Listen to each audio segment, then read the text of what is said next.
Let's recap Stranger Things Season 3 before Season 5 drops. 1 year later, in summer 1985 in Hawkins, Indiana, Starcourt Mall is the new hangout. But, beneath the surface, danger brews. Soviet scientists are secretly operating under the mall, attempting to reopen the gate to the Upside Down. Their experiments awaken the Mind Flayer, which begins possessing townspeople, starting with lifeguard Billy Hargrove. Under its control, Billy abducts others, creating an army of flayed to serve the creature's sinister plans. Meanwhile, Eleven and Mike's budding romance faces challenges, especially from Hopper, who struggles with his role as Eleven's guardian. Eleven is seeking independence and bonds with Max, and together they uncover Billy's strange behavior, leading them to suspect a new threat.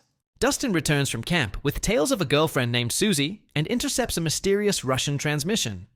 Teaming up with Steve, Robin, and Erica, they uncover the secret Russian lab beneath Starcourt. Joyce notices odd occurrences with magnets losing their magnetism, and it prompts her and Hopper to investigate. They discover the Russian operation and capture scientist Alexei, who reveals the plan to breach the Upside Down. With translator Murray Bauman, they learn how to stop it. As the Mind Flayer's influence grows, the group devises a plan. Eleven confronts Billy, reaching his humanity by recalling his childhood memories. Billy sacrifices himself to save her. Hopper and Joyce infiltrate the Russian base to shut down the gate, and in the process, Hopper is seemingly lost in an explosion. 3 months later, Eleven, now powerless, moves away with the Byers family. A letter from Hopper provides her solace. However, a post-credits scene reveals a captive American in a Russian facility, hinting that Hopper might still be alive. And that's the recap of Stranger Things Season 3, Love, Lost Monsters, and Malls. Now let's jump right into our quick recap of Season 4.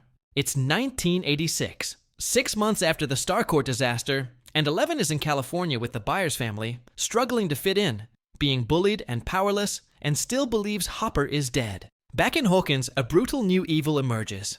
Cheerleader Chrissy Cunningham is killed in terrifying fashion, her body levitating, limbs snapping, and eyes gone.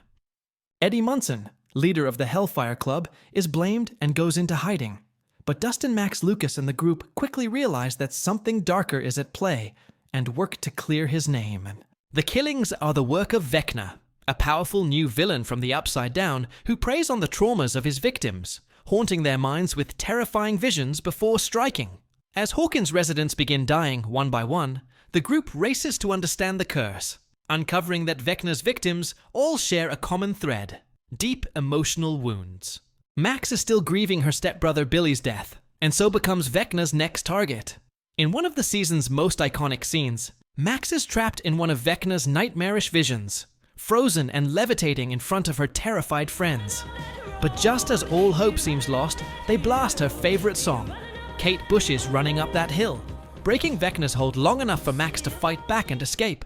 As the group searches for answers, they uncover that Vecna's true identity is Henry Creel, Victor Creel's son, and the first child experimented on at Hawkins' lab. Known as Subject 1, he was once a powerful psychic like Eleven until she banished him to the Upside Down, where he became Vecna.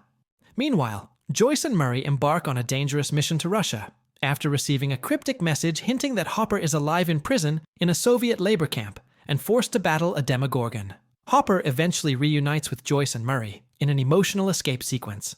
As Vecna's plan becomes clear, to tear open gates between the Upside Down and the real world, the group devises a risky plan to stop him. Max offers herself as bait, and the team splits into separate squads, one confronting Vecna in the psychic realm, while the others attack his physical body. Eleven confronts Vecna and manages to weaken him, but he escapes injured. Max is left blind and in a coma. Her heart stopped for over a minute before Eleven brings her back. The season concludes with Hawkins suffering significant damage as the barrier between the real world and the Upside Down weakens, setting the stage for the final season. What we know so far about the upcoming Stranger Things Season 5 will be revealed in our next video. Make sure your notifications are turned on for that. Now hit subscribe and go pop some corn.